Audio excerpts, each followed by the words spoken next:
ইসলামের ইতিহাসের পাতা থেকে আজ আমরা এমন এক অসাধারণ গল্প শুনব যা আমাদের সম্মান আর মর্যাদার ধারণাটাকেই হয়তো নাড়িয়ে দেবে। চলুন শুরু করা যাক। আচ্ছা, মূল গল্পে যাওয়ার আগে আসুন একটা ব্যাপার একটু ভাবি। একজন মানুষের আসল দাম, তার আসল মূল্য ঠিক কী দিয়ে মাপা হয়, কিসের ওপর নির্ভর করে? এই সহজ প্রশ্নটাই কিন্তু আমাদের আজকের পুরো আলোচনার কেন্দ্রবিন্দু। তো আমাদের গল্পের মূল চরিত্র হচ্ছেন নবী মোহাম্মদ সাল্লাল্লাহু আলাইহি সাল্লামের একজন সাহাবী। সাহাবী মানে তো আমরা জানি নবীর সঙ্গী, যারা তাকে দেখেছেন, তার উপর বিশ্বাস এনেছেন। এই সাহাবী ছিলেন একজন কৃষ্ণাঙ্গ মানুষ।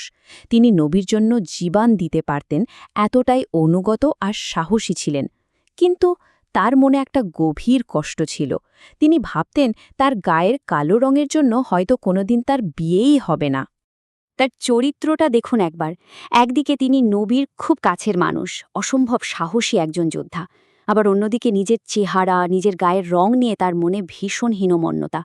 ভেতরের এই অসাধারণ গুণ আর বাইরের এই আত্মবিশ্বাসের অভাব, এই দুটো মিলিয়েই কিন্তু তার চরিত্রটা এতটা বাস্তব আর হৃদয় ছুঁয়ে যাওয়ার মতো। কিন্তু নবীজি সাল্লাল্লাহু আলাইহি ওয়াসাল্লাম তো মানুষের ভেতরটা দেখতেন, বাইরেরটা নয়। তিনি ওই সাহাবীর ভেতরের সোনাটা ঠিকই চিনতে পেরেছিলেন। আর তাই তিনি এমন একটা বিয়ের আয়োজন করার কথা ভাবলেন, যা ছিল সেই সময়ের সমাজের জন্য একটা বিরাট বড় ধাক্কা, একটা পরীক্ষা বলা যায়। কি সেই পদক্ষেপ ভাবা যায়?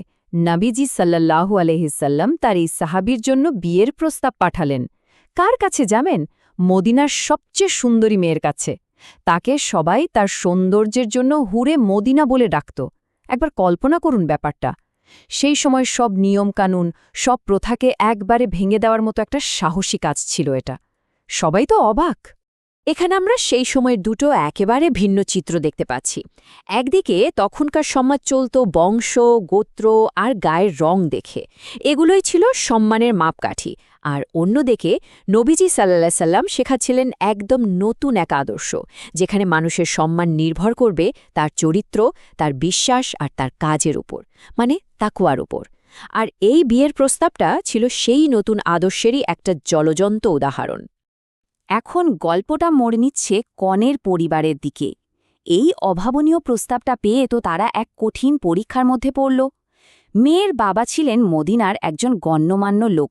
নবীর কাছ থেকে এমন একটা প্রস্তাব পেয়ে তিনি কি করবেন তা নিয়ে স্বাভাবিকভাবেই খুব দ্বিধায় পড়ে গেলেন।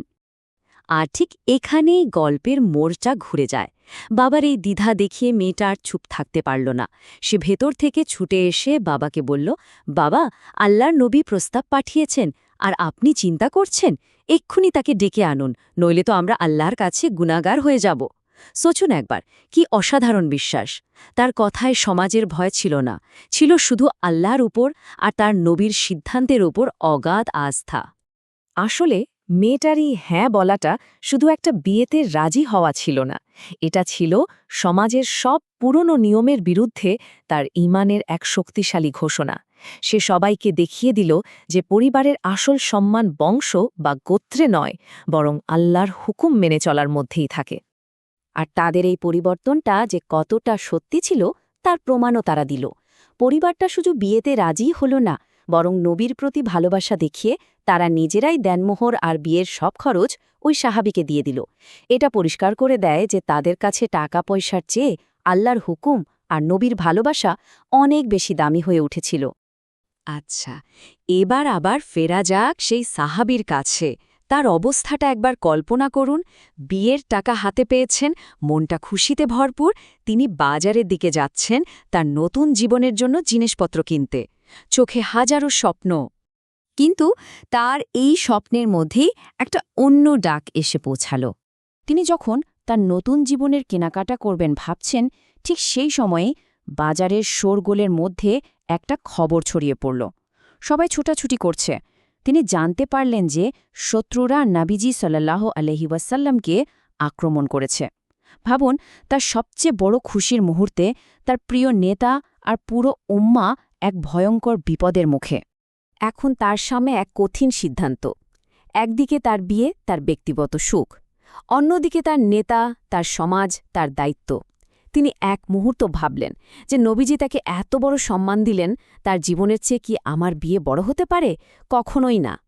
এই ভাবনা থেকেই তিনি বিয়ের জিনিস কেনার বদলে ওই টাকা দিয়ে একটা তলোয়ার কিনলেন আর সোজা ছুটে গেলেন যুদ্ধের ময়দানের দিকে।